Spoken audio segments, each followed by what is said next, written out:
He had taken lodgings directly above a public bathhouse in a town along the Bay of Naples, and from the floorboards rose every noise a body can make when it forgets it is being heard.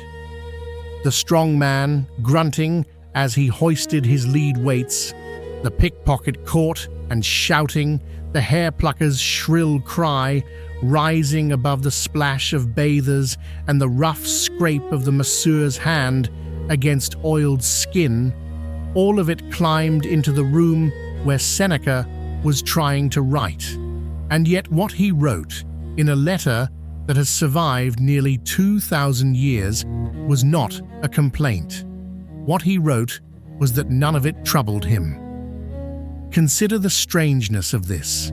A man of considerable means, formerly the tutor and advisor to an emperor, recently retired from public life and possessed of estates in the countryside, has chosen, or has at least accepted without protest, a room above the loudest establishment in a Roman town.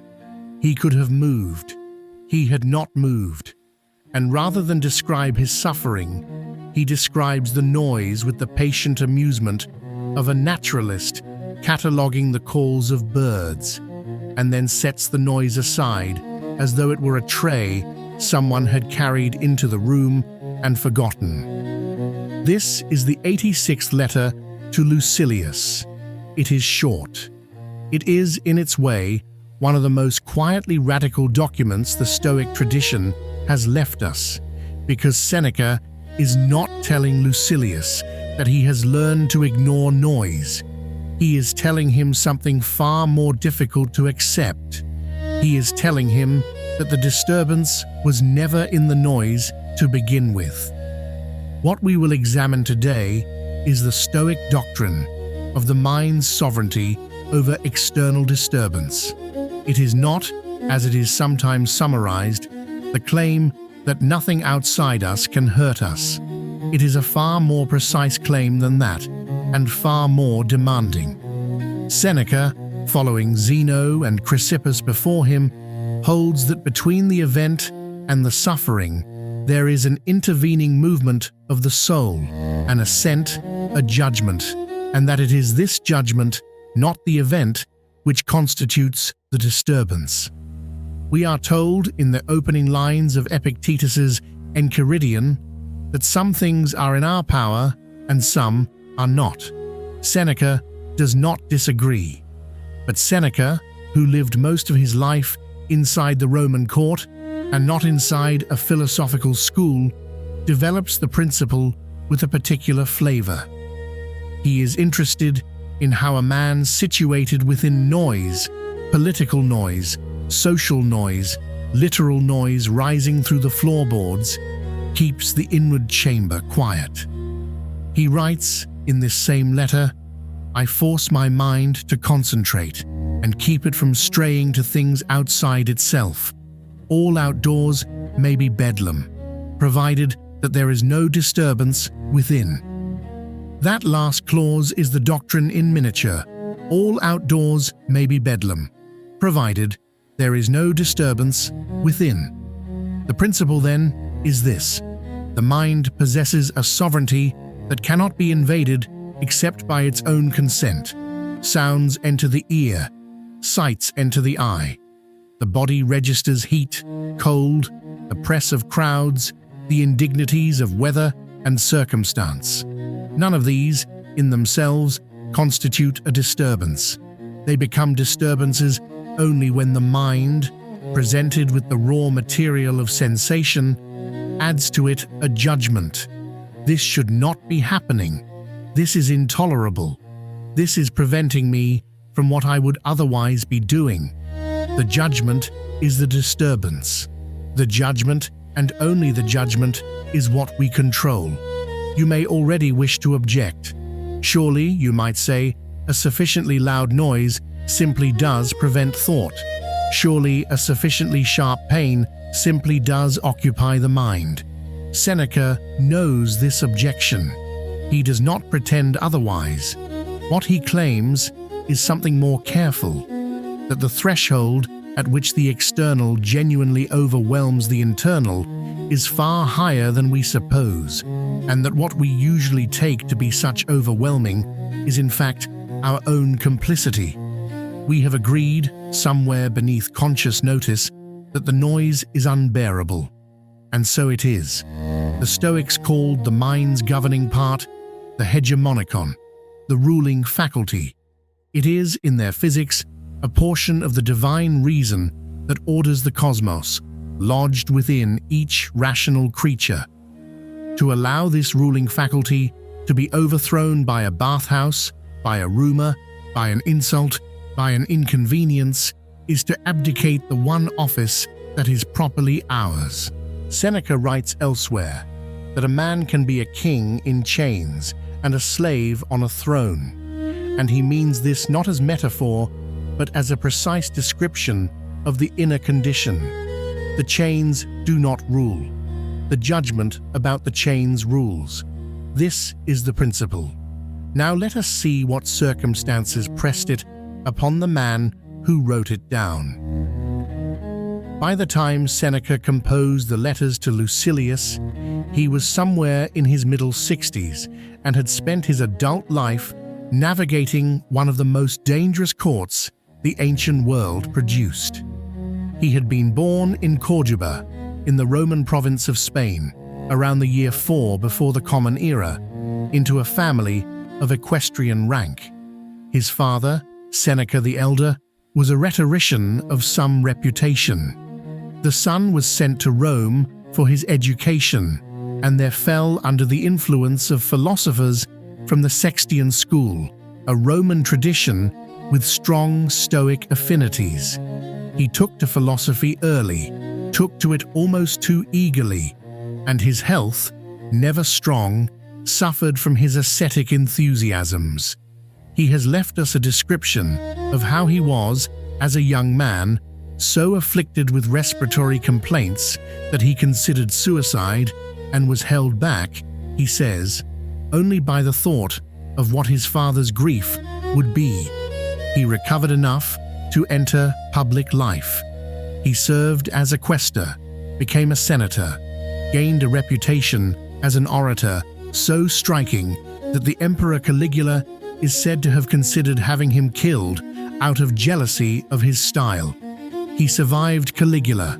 He did not survive the next reign untouched. In the year 41, under Claudius, he was accused of adultery with the emperor's niece, Julia Livilla, and was exiled to the island of Corsica, where he remained for 8 years.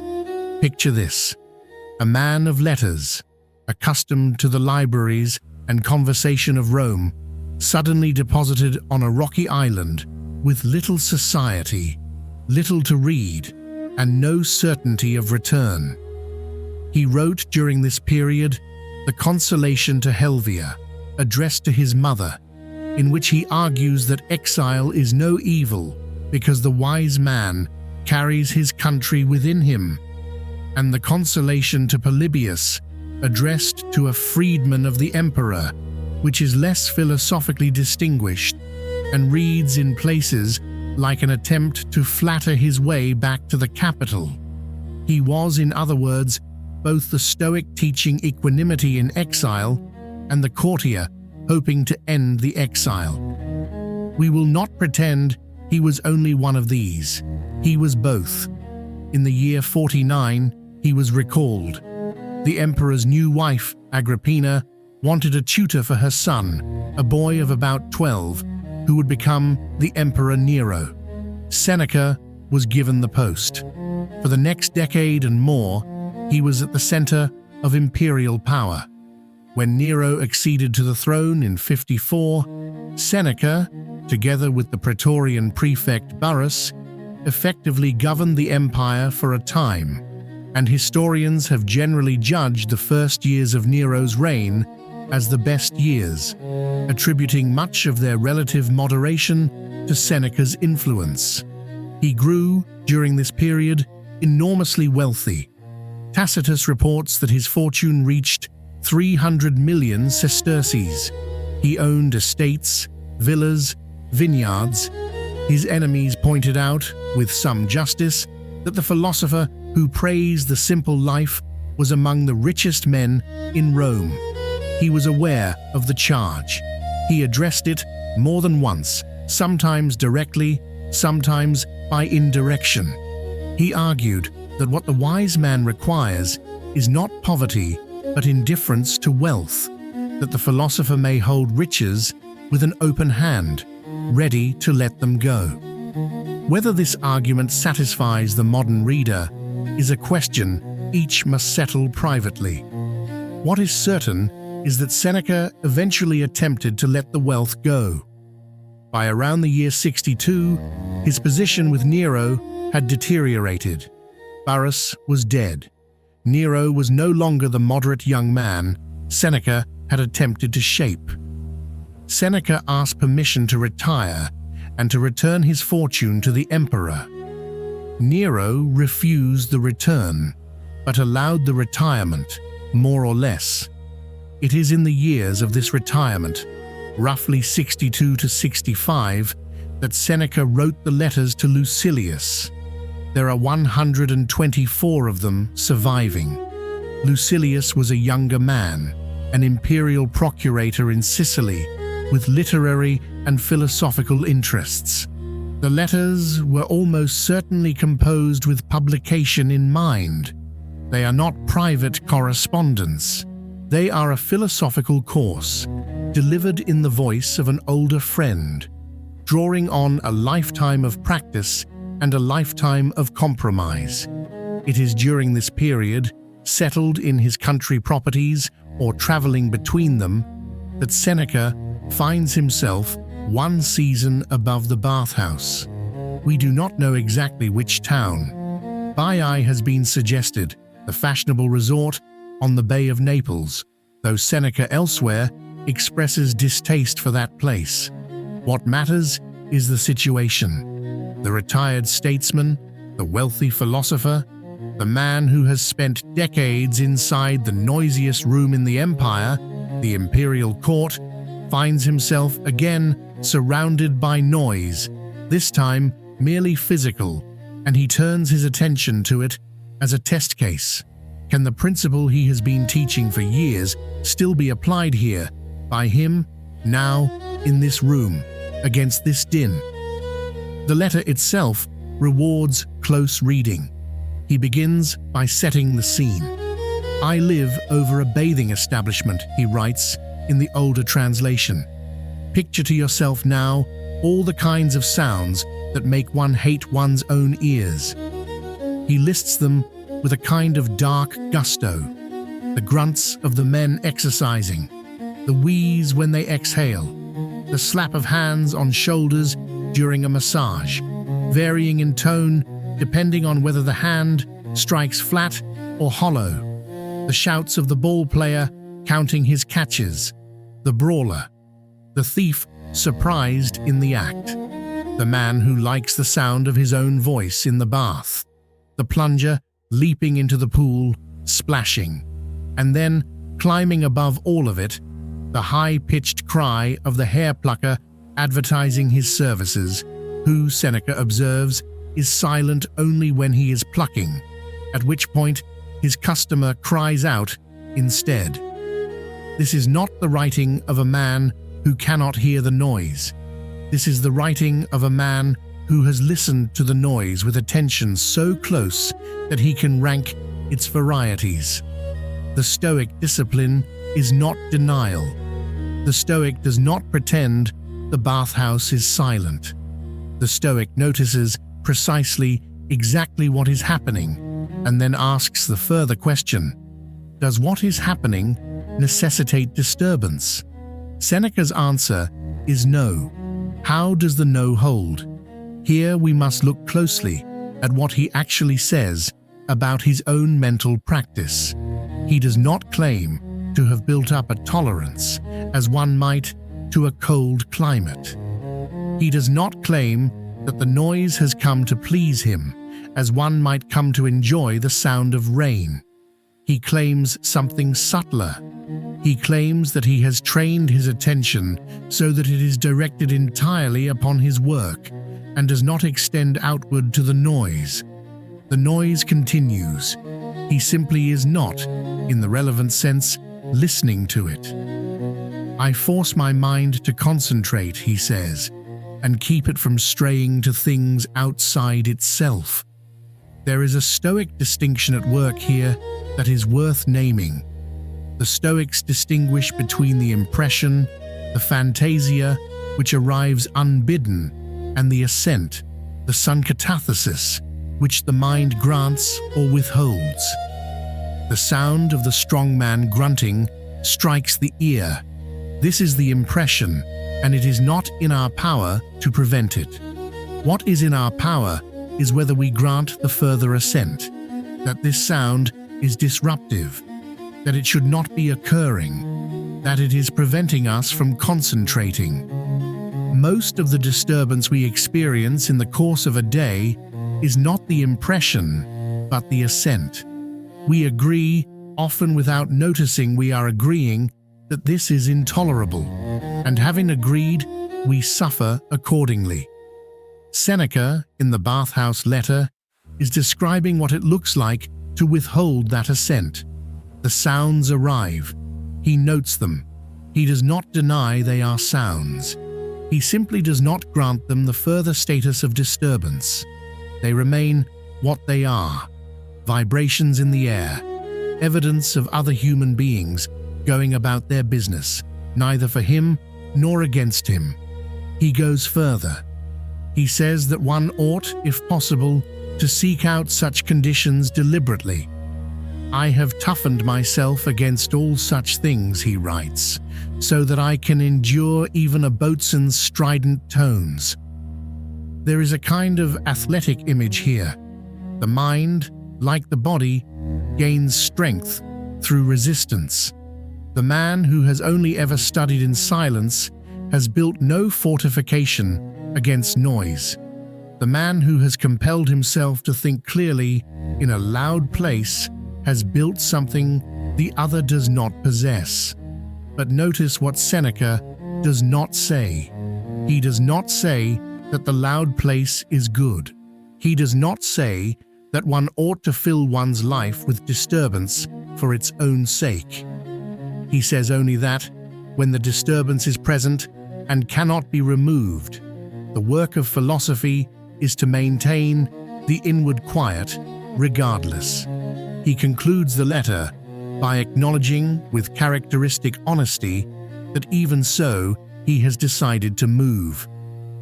I shall presently remove from the neighborhood, he writes, more or less. He has made his point. He has proved to himself that the inner discipline holds. And then he goes elsewhere, because there is no virtue in adding to the difficulty unnecessarily. This combination is essential to understanding Seneca. He is not a fanatic. He does not insist on hardship for its own sake. He believes one ought to be capable of bearing what one cannot avoid, and one ought not to seek out what one need not bear. The bathhouse is a passing test, useful while it lasts, not to be prolonged once the lesson is taken. We may consider, alongside this letter, another moment from his life that illustrates the same principle under far graver weight. In the year 65, a conspiracy against Nero was uncovered, the so-called Pisonian conspiracy. Seneca was implicated, perhaps unjustly, perhaps not. Nero sent soldiers to his villa with the order to compel his suicide. Tacitus has left us an account of what happened. Seneca asked for tablets to write his will. The centurion refused. Seneca then turned to his friends, embraced them, asked them why they were weeping, and said more or less that the precepts of philosophy he had been teaching for so many years were about to be tested, and that the test he could meet was the manner of his dying. He opened his veins. His wife, Paulina, opened hers also, and was prevented by Nero's soldiers from dying with him. Seneca, whose old body did not bleed quickly enough, asked for hemlock. The hemlock did not work. He was carried to a hot bath, where the steam at last finished what the blade had begun. We are told he dictated, even at the end, a final discourse to his secretaries, which Tacitus says was published and which has not survived. Whether the account is accurate in every detail, or whether Tacitus has shaped it into a Stoic exemplum, the broad outline is consistent with what Seneca had been teaching. The external circumstance, the order of an emperor, the body's refusal to die quickly, these were not within his control. The manner in which he met them was. The bathhouse letter and the death scene are the same lesson on different scales. The noise above which the mind keeps its sovereignty may be a hair-plucker's cry. It may be the approach of armed soldiers. The discipline is the same. Now let us state plainly what the structural lesson is.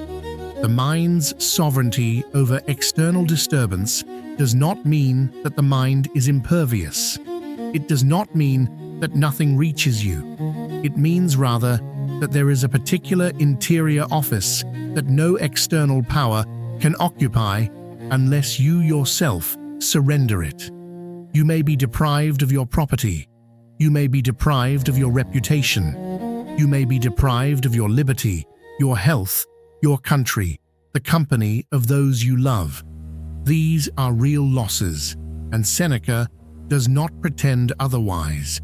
He pretends nothing. But the judgment you form about these losses, the assent you grant or withhold to the proposition that they have ruined you, that you cannot bear them, that they have made your life unworthy, this is yours.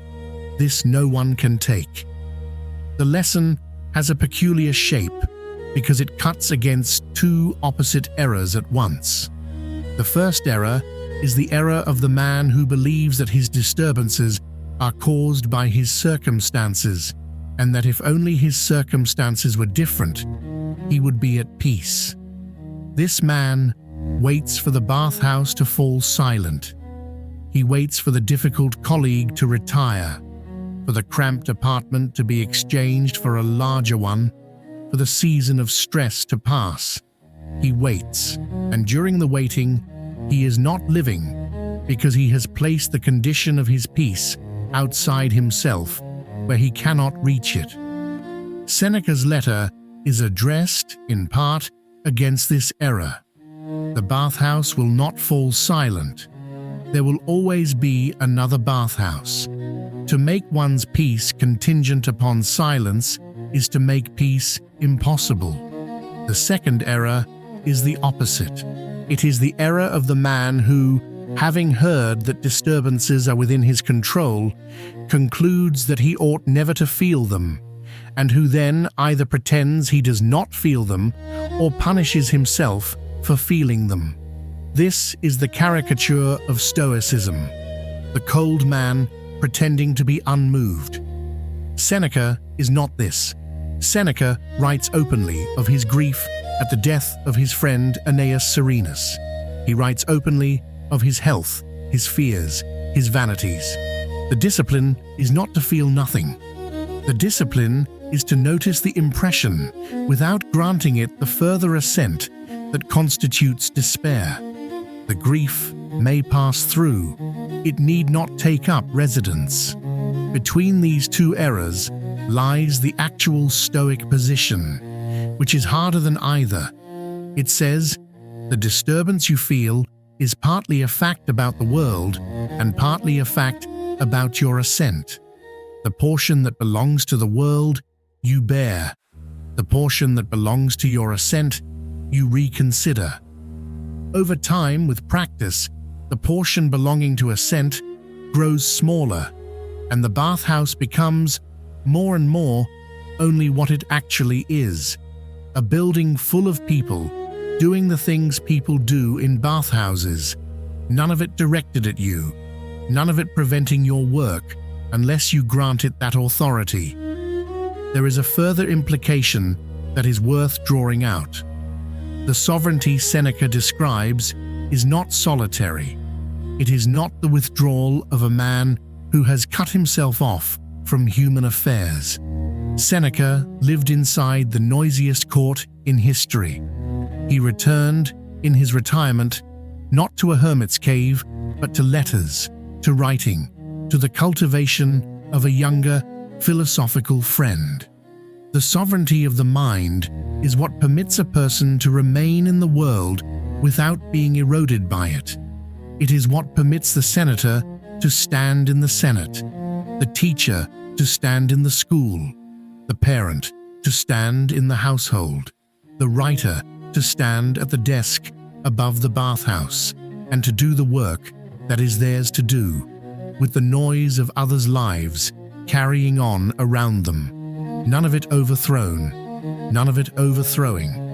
This, finally, is what the letter teaches, not how to escape the bathhouse, how to write above it. We come now to the quieter part.